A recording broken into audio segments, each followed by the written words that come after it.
So, you may have seen last night dispatches and the big reveal on all the problems with testing and tracing in regards to COVID.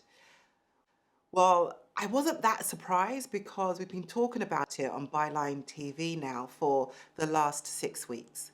But I was really pleased that they went to Randox and actually exposed what was happening in the labs, exposed how the leaky system works or in fact doesn't work.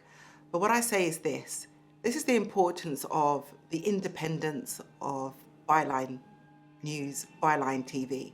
That's the importance of people like me who sits on the Science and Technology Committee coming to outlets like this to be able to tell the story of what's happening with facts, with certainty that there's something wrong.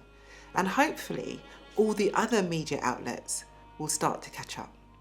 So this is why I love being on the Science and Technology Committee. As you can see, what we're doing is we are exposing what's happening.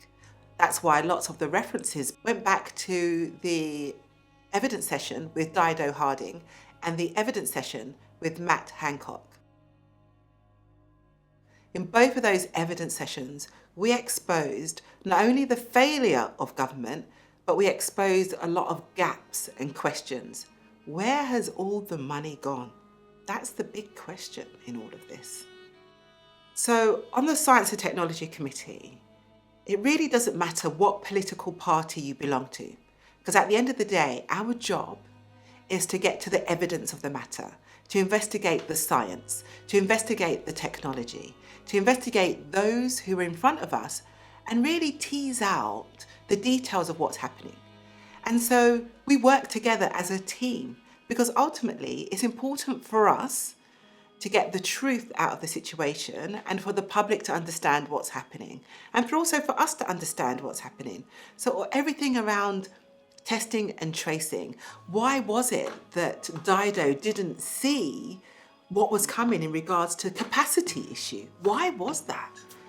I don't think anybody was expecting to see the really sizable increase in demand that we've seen over the course of the last few weeks. So, having watched dispatches yesterday and all of the throwbacks to the evidence sessions at the Science and Technology Committee, it kind of stresses the importance to why people need to know what else we do as parliamentarians. It's not just Prime Minister's questions. We do a lot of select committees. We do a lot of looking at legislation.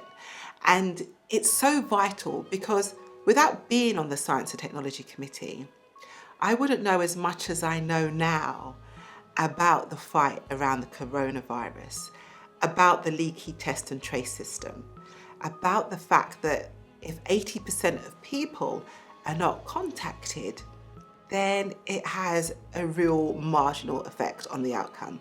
All of that information came from the scientists, but through the Science and Technology Committee.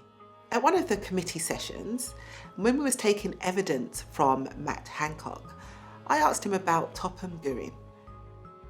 They are a company where the government gave £3 million for marketing around the coronavirus.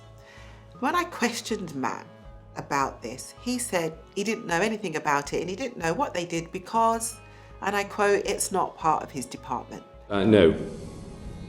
Okay, is it because you don't know, or? Well, it wasn't a Department of Health responsibility. That was quite strange because one of his ministers from his department met with them 2 months earlier to discuss marketing. So the big question now is, was Matt Hancock lying?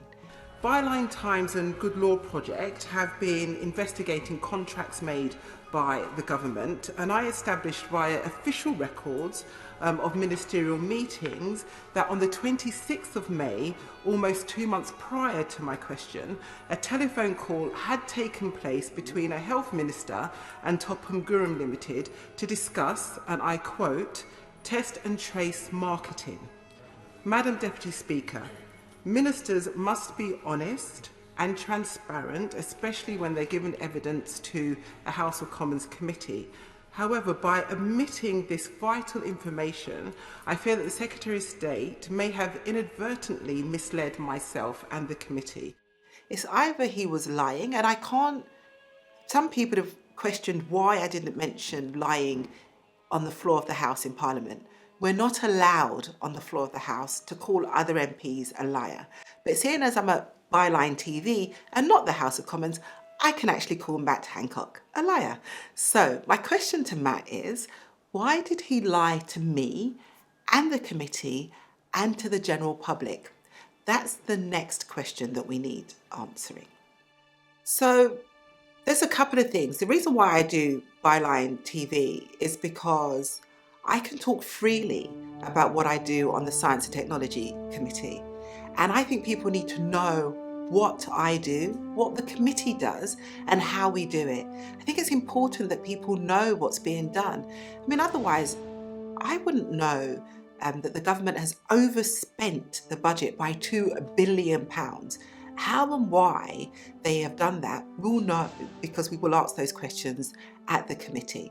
So that's why I do Byline TV, and that's why I like sitting on the Science and Technology Committee. So tune in and I'll keep talking about what we do, how we do it, and why we do it.